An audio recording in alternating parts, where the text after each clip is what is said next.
Salut, bienvenue pour cette nouvelle vidéo. Je vais faire un petit upgrade de mon matos, de tout ce qui va être stockage d'énergie. Dans une vidéo précédente, je vous ai présenté comment installer un kit solaire, vraiment de façon très simple. Et la partie stockage, on a vu que c'était pas très compliqué non plus. Donc cette vidéo va être encore plus simple. Elle va s'adresser encore plus aux gens qui osent pas trop. Parce que là, il y a vraiment quasi rien à faire. La seule chose, ça va être encore la partie Smart Meter. Vous savez, c'est le petit boîtier qu'on va mettre sur le tableau électrique qui nous permet de calculer ce qui rentre, ce qui sort, ce qu'on peut mettre dans la batterie, et c'est tout. La batterie en elle-même, l'onduleur en lui-même, vous allez voir, c'est vraiment très simple, encore beaucoup plus simple que ça. Alors je peux faire cette vidéo parce que Zendur m'a envoyé les produits. Il s'agit du SolarFlow 2400 AC. Ce qui m'a séduit, c'est la simplicité de pose et le prix des batteries additionnelles. Parce que vous allez voir, le prix de cette batterie additionnelle est vraiment canon. Voilà les produits, je viens à l'instant de les sortir, je les ai reçus dans la semaine et j'ai enfin le temps de pouvoir les sortir. Ici on est sur le cœur du système, la partie onduleur, calculateur. Ici on est sur la batterie. On peut empiler jusqu'à 6 batteries et avoir une capacité de stockage totale de 17 kWh. Une batterie toute seule fait un peu moins de 3 kWh. Et je disais, le prix de la batterie est vraiment canon, il est à 800 €. L'ensemble ici, on est sur 1400 €. Plus le Smart Meter ici, le Shelly Pro 3EM, on est à 1500 €. Mais la batterie supplémentaire est à 800 €. C'est la moins chère du marché et c'est là, on va dire, une batterie très intéressante parce qu'elle est bidirectionnelle. Qu'est-ce que ça veut dire? Ça veut dire que ce qui rentre, la capacité d'énergie à rentrer, donc là on est sur du 2400 watts, le SolarFlow va pouvoir nous restituer 2400 watts en sortie. C'est-à-dire alimenter 2400 watts de matériel dans la maison. C'est apparemment une petite révolution parce que au départ, ce genre de batterie ne pouvait restituer et emmagasiner que 800 watts. Ça a progressivement monté. Aujourd'hui, on est sur 2400 watts. C'est à l'heure d'aujourd'hui la capacité la plus importante en bidirectionnel. Donc ça, c'est intéressant. Alors en quoi c'est intéressant? Ça veut dire qu'il n'y a quasiment rien à brancher. Ici, on est sur la partie Wi-Fi, récepteur, et ici, on a les deux seuls emplacements, les deux seuls connectiques. On va avoir quoi?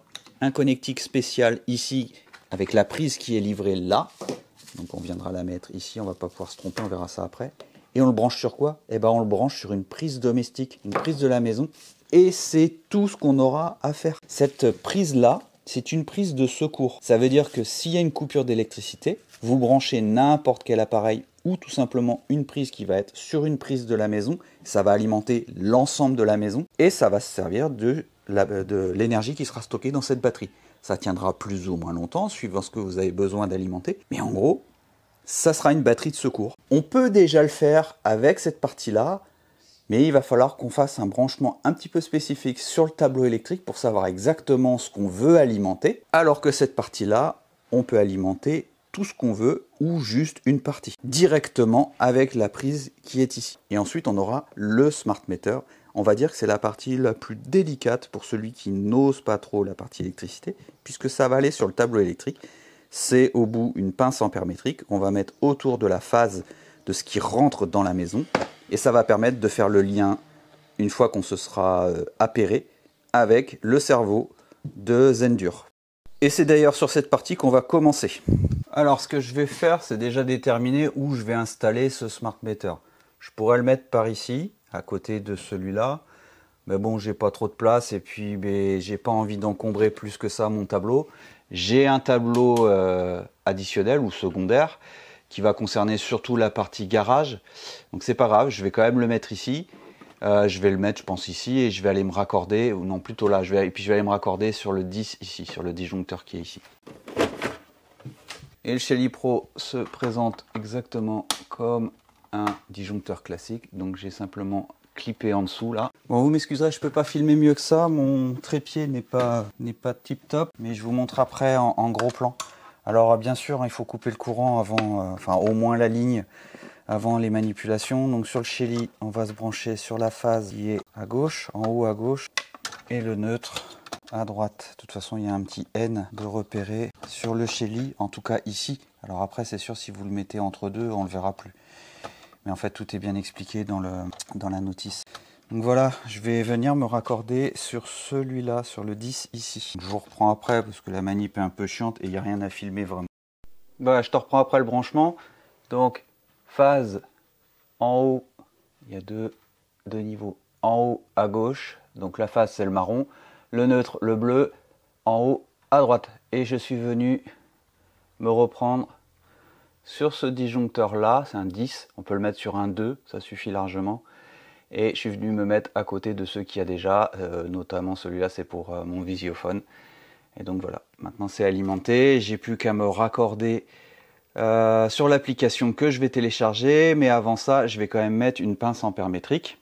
Donc je vais aller me mettre sur un des borniers, je vais voir lequel, et je vais venir directement à la source qui est par ici. Donc avec une des pinces ampère-métriques qu'on a ici, il y en a 3 à la base, le Shelly Pro 3, et il est pour un courant triphasé. On le voit ici, mais tu peux l'utiliser sur du mono ou aller vérifier 2 autres réseaux d'électricité pour calculer d'autres choses. C'est comme tu veux, moi j'en ai pas besoin. Et moi j'en ai pas besoin, ça va vraiment être sur le réseau. Donc voilà comment est la pince. Il y en a 3. J'ai pris la A. Mais peu importe, on s'en fout. Ce qui compte, ça va être ce qui est écrit derrière. Donc il y a K vers L. Donc ça veut dire que le K, c'est ce qui arrive de Enedis. K vers L, donc K, il arrive de mon disjoncteur de Enedis, je veux dire. Et je vais venir me brancher comme ceci. Tac. Voilà, là j'y suis. Donc je remonte ce câble là jusqu'au Shelly et c'est le Shelly IC qui se trouve là. Donc pareil, on a un sens, on ne peut pas se tromper, le petit clip il va vers l'avant et voilà.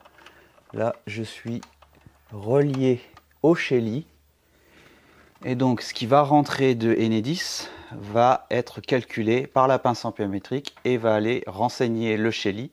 Sur l'application, on va le faire ensemble, on va s'appairer et on va l'appairer sur le produit Zendur. Et voilà, c'est tout ce qu'il y avait sur la partie électricité, hein, ça a été quand même très vite et c'est relativement simple. Et une fois que les tableaux sont refermés, on n'y voit plus rien du tout. Alors on va pouvoir télécharger l'application Shelly directement depuis le boîtier. Hop, et c'est parti, il va chercher ce qu'il faut.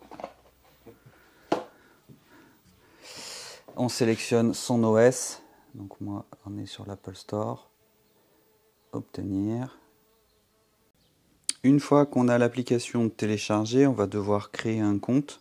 Donc je vous laisse aller créer votre compte, vous rentrez vos données.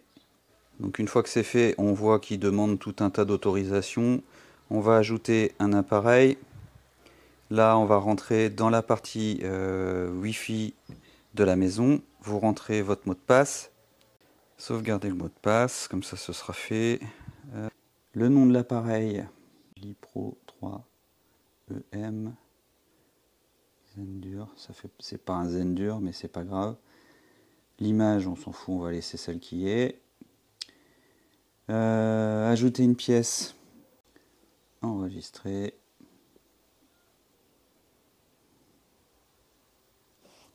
Hop, c'est bon, c'est fait. Donc c'est relativement rapide. Donc on va faire la demande du code de confirmation. Ça nous ramène donc à votre boîte mail. Ça, je vous laisse faire. Donc on est en train de voir mon Shelly Pro 3 EM que j'ai nommé Zendur, blablabli. On voit que je consomme là, à l'instant T, 71 watts. Donc si j'éteins la lumière du garage, eh bien, je consomme même en façon négative. Ce qui veut dire que mes panneaux solaires font bien le boulot et je suis en train de rejeter de l'énergie sur le réseau. Et c'est instantané, je viens juste d'éteindre la lumière. Là, on a tout un tas de données pour lesquelles je ne suis encore pas du tout familier. On verra ça plus tard ou alors je vous laisserai le découvrir. Je vous laisserai découvrir ça. On voit qu'on a quand même un tableau de consommation, donc ça c'est intéressant. On va pouvoir du coup s'adapter, essayer de s'améliorer. Maintenant ce qu'on va faire, c'est qu'on va brancher la batterie avec son onduleur. Donc j'ai décidé de la mettre au plus près de toute mon installation. L'idée après, ce sera de le brancher sur une prise dédiée, que je n'ai pas encore fait. Je viendrai tirer un câble, puisque j'ai des disjoncteurs qui sont libres. Je tirerai un câble, je ne vais pas le faire maintenant. Mais on va déjà tester en le branchant sur une prise où il y a juste ma Dego Rabo, et tant qu'elle n'est pas branchée, on va dire que ça va, ça n'est pas non plus quelque chose de catastrophique. Sur la batterie, on a un petit cache ici en plastique, il suffit juste de l'enlever, et là on a une connectique, c'est ce qu'il va y avoir en dessous du SolarFlow. Voilà, c'est ce que je disais, sous le SolarFlow il y a la connectique, on vient enlever le deuxième caoutchouc, et on vient le mettre l'un par-dessus l'autre. Et voilà, c'est tout ce qu'on a à faire. Ah, on a entendu un petit bip. Ah bah il y a déjà de l'énergie dedans, dans la batterie, vous avez vu? Vous voyez peut-être pas, mais ça s'est allumé. Donc encore une fois, je découvre comme vous. Hein. Hop, ça s'est allumé, ça recherche le réseau. Ce que je vais faire, c'est que je vais enlever ça. Paf. Eh bien ça c'est pas mal, on a une vue directe de la batterie, du fait que tout soit alimenté, qu'il cherche bien le réseau Wi-Fi. Donc pour l'instant, il cherche le Wi-Fi mais il n'est pas configuré, donc je vais télécharger l'application Zendur. Je la téléchargerai via le petit code barre qu'il y a ici, ou ici, peu importe. C'est ce qui est fourni avec le SolarFlow ici. Là, on a des petits accessoires qui vont nous permettre de fixer le SolarFlow à la batterie pour éviter que tout, si on vient à la manipuler, que ça soit bien solidaire l'un avec l'autre. Voilà, c'est ces petites pattes là qu'on va venir mettre ici, et on a la place pour une vis ici là. Hop, on viendra se mettre comme ça. On en a 4 à poser, donc ça je vous le filme pas, hein, vous vous doutez comment ça fonctionne. Il me reste à raccorder donc le câble qui a été fourni avec. Hop, le petit clip qui va bien pour l'étanchéité. Et je vais venir me raccorder pour l'instant sur une prise de ce tableau de chantier qui est là et qui part sur une prise dédiée. Donc là, c'est le courant de ma maison ou de mes panneaux solaires qui est en train de recharger la batterie ici. Sachant que l'énergie du solaire va aller au plus court. Donc là, la batterie, elle va prendre celle des panneaux solaires quand elle produit quelque chose. Et quand ça ne produit rien, ça va prendre sur le réseau. Mais ça, je vais pouvoir le programmer, puisque je vais être bientôt en heure pleine, heure creuse. Et donc, je vais lui demander de se charger seulement pendant les heures creuses. En fait, on peut télécharger, parce qu'il n'y a rien là-dessus, le manuel via les QR codes. Et là, je vais télécharger l'application Zendur, donc dans le même principe que tout à l'heure. Hop, petit QR code, ça m'envoie sur mon App Store. Donc moi, je suis sur Apple, je vais télécharger l'application. Je vais rentrer du coup le Wi-Fi pour la batterie et je vais faire la passerelle entre le Shelly Pro 3EM et Zendur. Félicitations, j'enregistre le mot de passe parce qu'il me l'a choisi tout seul, sinon ça va être un enfer pour le retrouver. C'est parti, on enregistre le mot de passe, oui. J'autorise pour aller chercher le réseau. Pas encore d'équipement. Donc on va aller sur le plus, on va rechercher un équipement, on autorise. Et là il m'a trouvé le SolarFlow 2400 AC, logique. Je le sélectionne, ici on est sur du Wi-Fi domicile. Ajouter sans réseau, non, on va l'ajouter par le Wi-Fi. Il cherche le réseau Wi-Fi. Donc moi je suis sur celui-là. On va sélectionner le mot de passe, donc je vais aller le chercher. Enregistrer, oui, vas-y. Voilà, c'est fait. Mon SolarFlow est OK. Donc, bienvenue dans la création du système de gestion d'énergie de la blablabla. Démarrer. Donc, on est en France. Donc voilà, maintenant que j'ai appairé mon SolarFlow, on voit qu'elle est chargée à 62% et elle est en charge. Donc ça, c'est bon. Sélectionner au pays région, la France. Configurer les limites réglementaires de puissance. Eh ben non, moi je veux aller jusqu'à... Je peux limiter à 2008, mais je vais le mettre à 2004. Donc ça veut dire que je peux envoyer directement 2400 watts dans la batterie. définir la puissance de sortie, on va mettre tac. Sauvegarder. En entrée 2400 watts. Et donc là, il y a 2400 watts qui sont en train de rentrer. Là, on voit donc ce qui rentre du réseau et ce qui va à la batterie. Donc ça veut dire que là, je suis en train de pomper 2400 watts depuis le réseau.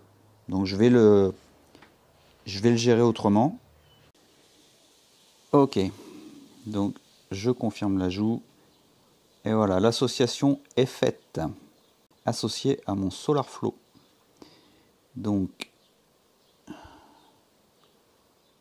allez, on fait un saut dans le temps, un petit peu plus d'un mois après les séquences que je vous ai montrées avant sur l'installation de l'application, du Shelly Pro 3EM, de la batterie. Ça me permet de voir comment se comporte réellement la batterie chez moi et de parler un petit peu plus facilement de l'application Zendur, le cœur du système ici pour les réglages. Donc une fois qu'on a entré dans l'application Zendur, son appareil, la SolarFlow 2400 AC, plus le Shelly Pro 3EM, on va pouvoir faire les premiers réglages. Donc je rentre dans cet onglet.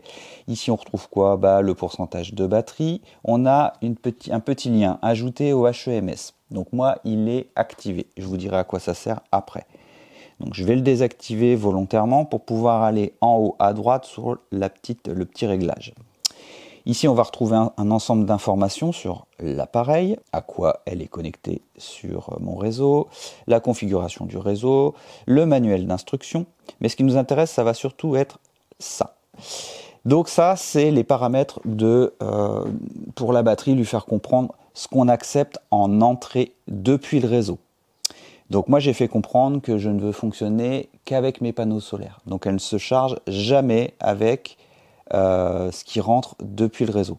Pour pouvoir le configurer, je peux rentrer les valeurs ici. Donc moi, c'est vraiment parce que j'ai des panneaux. Si vous n'avez aucun panneau, vous mettrez la puissance qui correspond à votre prise sur laquelle vous aurez branché votre batterie. Il y a un prérequis pour que le système fonctionne de façon sécuritaire et optimale. Pour avoir les 2400 watts en bidirectionnel, il va falloir que vous vous branchiez sur une prise dédiée au plus près du tableau et avec des fils de cuivre en 2,5 mm² minimum. Ça, c'est pour avoir les 2400 watts. Dans la configuration où vous aurez installé votre batterie, par exemple en intérieur, donc assez loin du tableau électrique, sur une prise qui n'est pas dédiée, c'est-à-dire sur une prise qui est sur une ligne et avec lequel vous avez déjà branché des choses dessus, des multiprises, tout un tas de trucs, et vous n'êtes pas sûr de la section du fil, 1,5 mm², 2,5, bon, et ben vous prenez pas de risque, vous mettez pas 2400 watts. Là, vous allez considérablement réduire la capacité de ce qui rentre et de ce qui sort. C'est une question de sécurité. Donc, veillez à bien sélectionner votre prise, le mieux étant d'être au plus près pour éviter les déperditions de votre tableau électrique sur une prise dédiée et en 2,5 mm² minimum. Donc là, moi je l'ai réglé, je reviens sur mes réglages. J'ai réglé à 0, je ne veux qu'il n'y ait rien du tout qui rentre depuis le réseau. Donc là, le mode de sortie réseau, c'est ce qui sort depuis ma maison. Alors là, il n'y a rien qui sort, mais je vais le configurer pour le mettre au maximum. Donc ce qui va pouvoir être utilisé dans ma maison, 2400 watts, je sauvegarde et voilà, c'est parti. Ensuite, on va faire le contrôle de la prise hors réseau.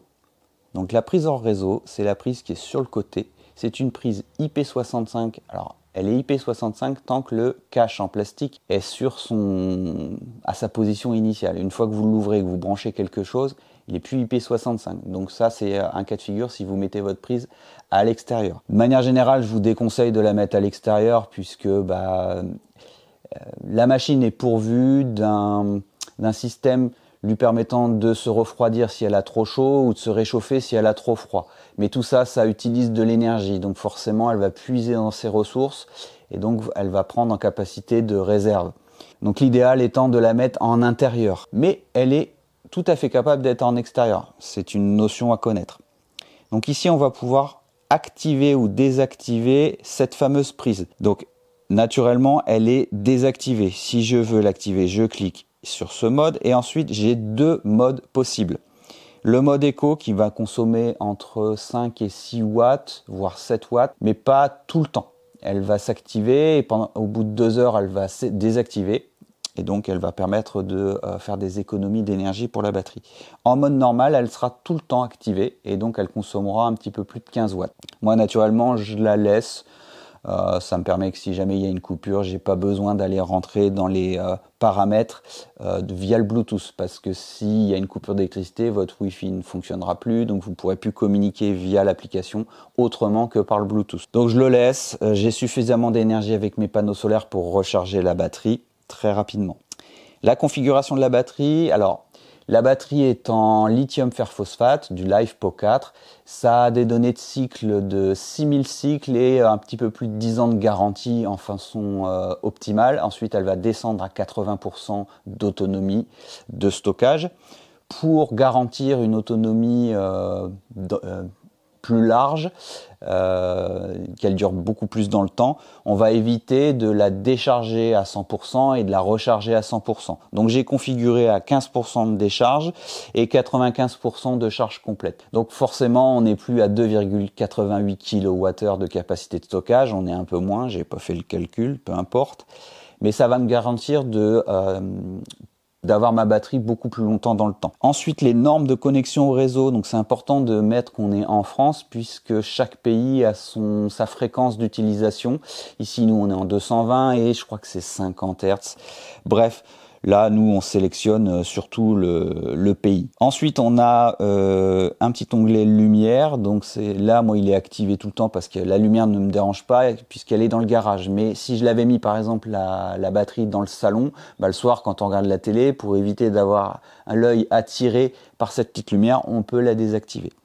Ensuite, on a l'onglet de la mise à jour. Donc moi, il est à jour. Il y a des mises à jour qui sont faites régulièrement pour améliorer soit l'application, soit le système. On revient en arrière et on rebascule en HEMS. Donc l'HEMS va nous permettre de rendre tout ça beaucoup plus intelligent si vous avez déjà un écosystème Zendur. Des prises intelligentes, d'autres types de batteries, les AB2000, la SolarFlow 800, tout ça vous pouvez les conjuguer, les additionner et donc pour rendre un système uniforme, on active l'HEMS et ça fait le lien avec tout, ça fait des passerelles et ça fonctionne très bien. J'ai rien d'autre donc je peux pas garantir, mais a priori ça fonctionne bien. Ici c'est les paramètres du Shelly Pro 3EM. Alors ma phase A c'est bidon, c'est une phase que j'ai connectée au Shelly sur mon coffret AC de mes panneaux solaires. Je voulais avoir un œil sur mes panneaux solaires via cette application là, la Zendur, mais en fait ça fonctionne pas. Donc je l'enlèverai puisque ça fausse un petit peu les données au niveau de ce qui rentre et ce qui sort depuis le réseau, puisqu'il fait une addition.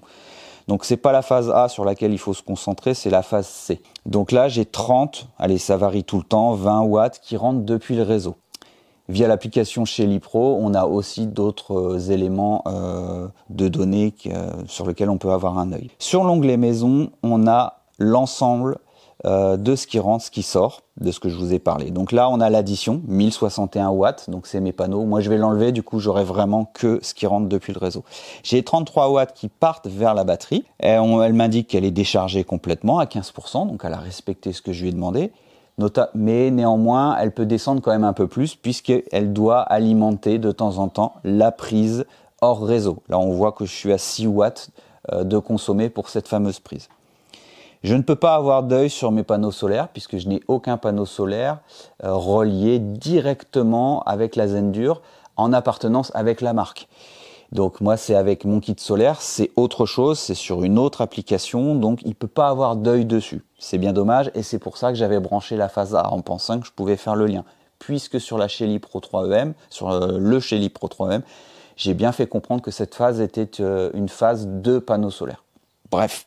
Ne la mettez pas. Plus loin, un peu plus bas, on voit il y a marqué Zenki. Ça, c'est pour aller dans les modes, pour faire comprendre à tout l'écosystème comment on veut que tout ça fonctionne. Donc je vais partir du mode le plus basique et le moins pertinent pour moi, pour ma part, pour mon cas de figure, puisque j'ai des panneaux solaires. J'insiste sur ça, puisque cette batterie, vous pouvez l'acquérir même sans avoir des panneaux solaires.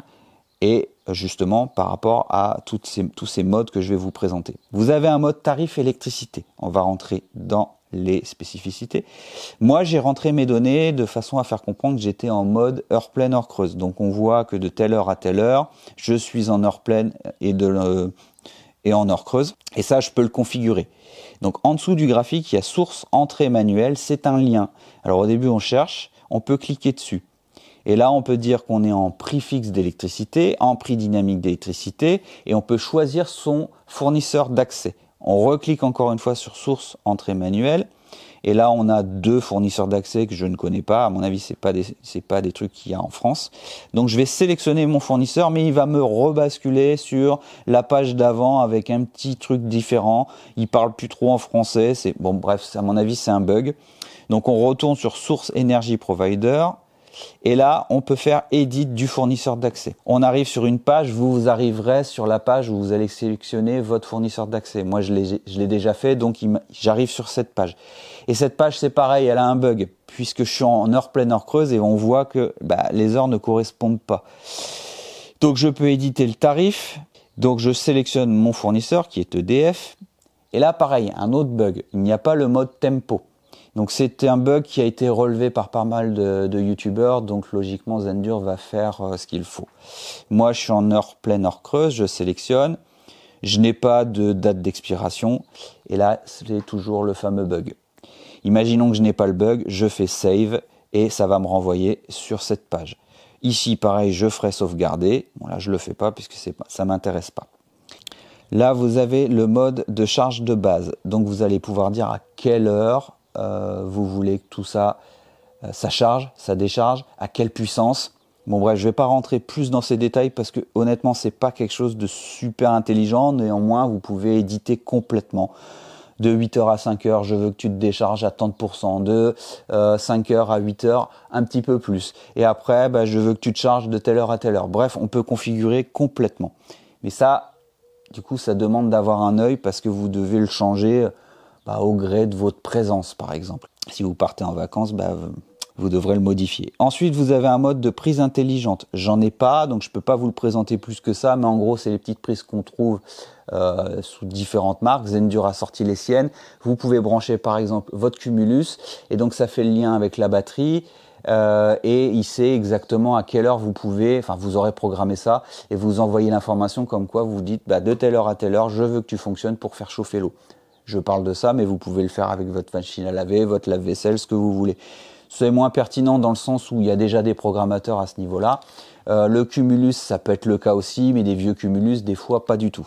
Donc, ça peut être intéressant d'avoir ce genre de prise. Ensuite, vous avez le mode compteur intelligent. Donc là, c'est le fameux Shelly Pro 3EM. Là, vous lui donnez déjà un petit peu plus de visibilité sur ce qui rentre et ce qui sort. Encore une fois, c'est pas des modes qui sont super pertinents parce que tout cela sont au choix. C'est l'un ou l'autre. Et là, vous avez un mode qui est plus pertinent, c'est le mode automatique, puisqu'il va utiliser les 4 et il va sélectionner un des 4 en fonction, par exemple, de l'heure que vous aurez sélectionné, en fonction s'il comprend qu'il y a de l'énergie qui arrive des panneaux solaires. Donc là, on est déjà sur quelque chose de beaucoup plus intelligent, beaucoup plus autonome et pour lequel vous n'aurez pas à revenir sans arrêt pour modifier certains réglages. Mais encore une fois, il y a mieux, c'est le mode Zenki. Alors le mode Zenki, à la base, quand j'ai découvert cette batterie, il y avait un petit encart marqué gratuit pendant 6 mois et après, il devait y avoir un abonnement.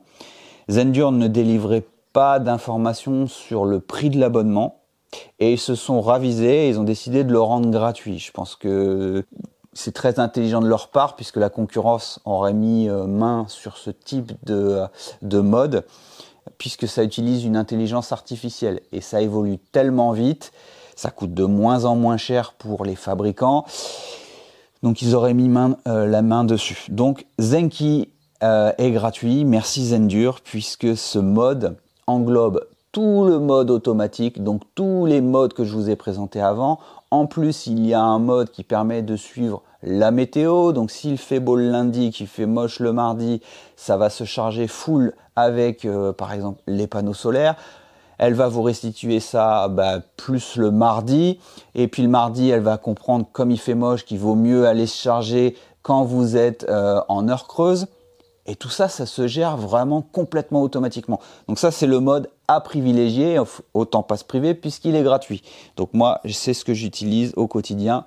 Et depuis plus d'un mois, je l'ai complètement oublié. Et c'est ça qui fait comprendre que le produit est vraiment efficace et abouti. Il va y avoir un petit temps de latence de calcul, de paramétrage pour ce mode, puisqu'il va regarder vos habitudes de consommation. Il y a un petit délai, je crois, d'1 semaine.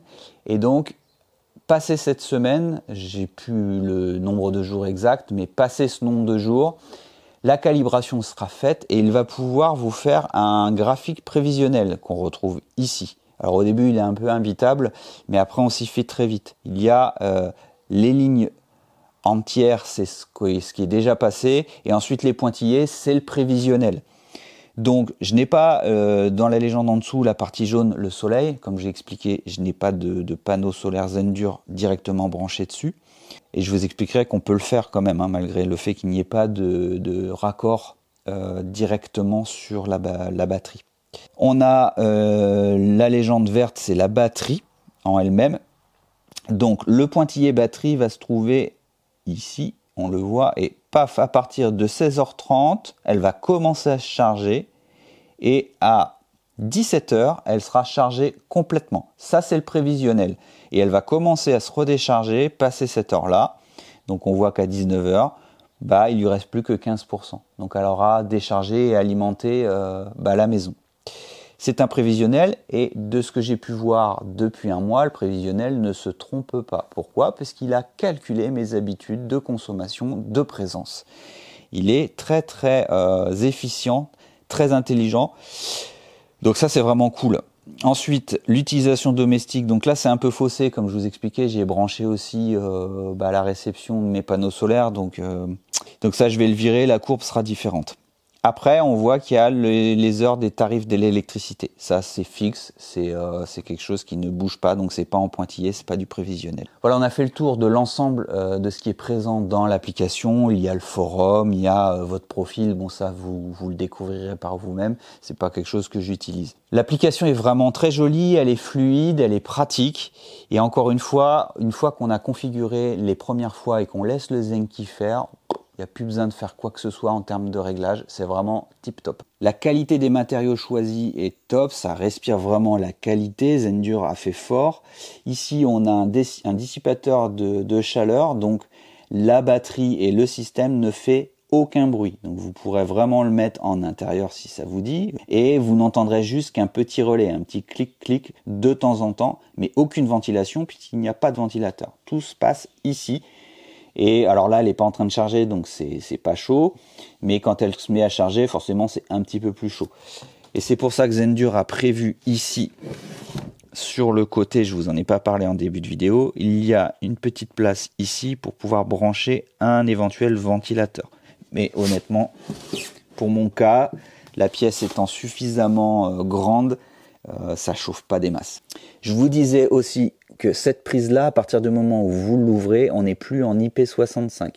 Donc pour ce qui va être de l'extérieur, veillez bien à mettre des prises étanches avec un petit joint pour rendre ça IP65. Ce qui est vraiment très bien avec cette prise, si jamais j'ai une panne d'électricité, c'est que je vais pouvoir mettre une rallonge, aller y brancher par exemple mon congélateur, mon réfrigérateur, ce qui finalement, ce que je veux préserver tout le temps de la panne d'électricité. Et on peut également y brancher des panneaux solaires, enfin un onduleur plutôt, ou un micro-onduleur.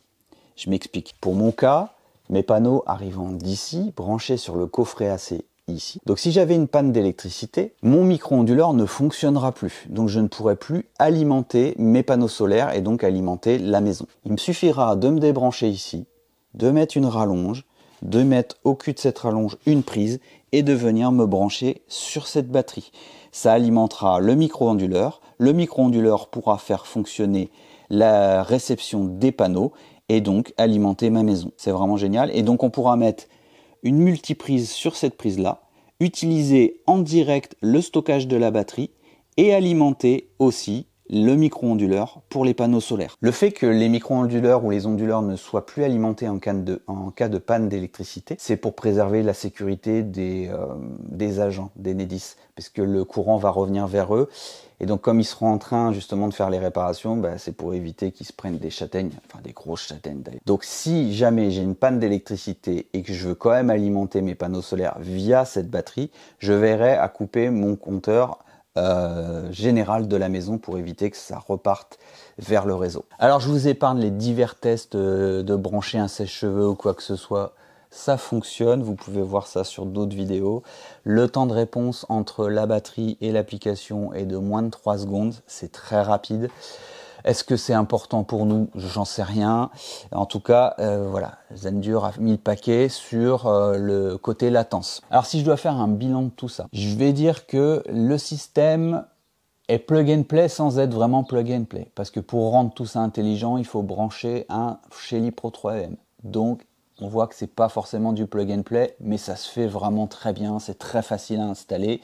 Vous coupez le courant et voilà, vous êtes sûr, vous pourrez le brancher. Vous pouvez pas vous tromper de toute façon, mais bon, vous le sentez pas, faites appel à un électricien. Mis à part ça, c'est du plug and play. On voit qu'on branche juste sur une prise électrique et ça se fait très très vite. La configuration sur les applications est très rapide, c'est plutôt intuitif. Donc tout ça respire quand même l'intelligence des concepteurs et des ingénieurs de la marque. Donc ça c'est cool parce que c'est pas toujours le cas. Le bémol, ça va être le retour sur investissement. Si vous n'avez pas de panneau solaire, je vous déconseille d'acheter cette batterie parce que votre retour sur investissement sera ultra long. Alors ça c'est pas bon pour la marque que je dise ça, mais c'est une vérité. Les prix ne font que descendre et tant mieux. Malgré tout, on peut être sur des prix qui sont difficilement amortissables pour beaucoup d'entre nous. Donc c'est un point à prendre en compte. Mais je ne peux pas imaginer un système panneau photovoltaïque sans batterie. Pour moi, c'est quelque chose qui n'a aucun sens, à moins d'avoir une batterie virtuelle. Mais les batteries virtuelles, c'est un abonnement. Si vous envoyez 20 kW dans la journée et que vous en avez besoin le soir, vous aurez quasiment que la moitié. S'il y a une panne de courant, vous n'aurez pas d'électricité qui pourra revenir chez vous. Voilà, s'il y a du pour, il y a du contre. On ne paye pas la batterie, on n'a pas à l'entretenir, quoi que ce soit, d'accord, mais on n'est vraiment pas autonome, enfin, selon moi. Donc, avoir une batterie pour moi a un sens énorme. On voit que le prix de l'ensemble est à 1 500 € avec le Shelly Pro 3EM. Les batteries additionnelles sont à 800 €, ce qui ramène le kilowatt à 300 €. Et c'est le moins cher du marché pour l'instant et ça va faire que descendre de plus en plus. Donc, est-ce qu'il faut l'acheter maintenant? Ça, seul vous pourrez le juger. Encore une fois, si je n'avais pas tout l'ensemble de batteries avec mon kit solaire, j'aurais pris vraiment tout l'ensemble Zendur, j'aurais rajouté 3 batteries et là je serais vraiment très très bien. Pour mon cas de figure, 3 kW de panneaux solaires plus 8 kg au total de batterie, de stockage batterie, je suis vraiment très très bien. Je pourrais faire un retour d'ici quelques mois quand mon compteur Zenlinky refonctionnera et je vous montrerai mes données sur mes factures qui ont considérablement baissé. Bon, je m'égare. Si je reviens sur le produit en lui-même, c'est un produit très bien abouti. Les mises à jour vont nous permettre d'être de mieux en mieux, même si déjà je trouve ça vraiment parfait à mon sens. La qualité du produit, elle est canon. Ce que j'ai oublié de vous dire, c'est que si vous avez déjà des batteries Zendur, les AB2000 ne seront pas compatibles avec les AB3000X. C'est pas du tout la même taille, donc on ne peut pas du tout les empiler les uns sur les autres. Par contre, on pourra faire fonctionner via le HEMS l'ensemble du parc batterie avec les trucs intelligents là, le cerveau. Et tout ça, ça va très bien fonctionner. Zendur m'a fait comprendre qu'ils étaient en partenariat avec l'UNESCO. Est-ce que ça a une pertinence pour moi? Je ne sais pas. Mais si les écolos qui regardent cette vidéo, ça peut les intéresser, voilà, Zendur fonctionne avec un partenariat UNESCO. Voilà, cette vidéo est suffisamment longue. Je vais m'arrêter là. Je pense que j'ai fait le tour. J'espère qu'elle aura répondu à vos questions. Je mets les liens en description. Pour mémoire, je n'ai absolument rien avec Zendur, si ce n'est que le fait qu'ils m'ont fait parvenir cette SolarFlow 2400 AC, mais je n'ai pas de lien affilié sur les ventes. Et désolé, je n'ai pas de code promo. Ça aurait été vraiment canon pour vous, mais j'en ai pas. Mais en fait, la batterie, là, en ce moment, elle est déjà à un prix réduit. Donc, je pense que c'est peut-être pour ça qu'ils m'ont pas proposé de code promo. Allez, je vous dis à très bientôt pour une prochaine vidéo. Ciao!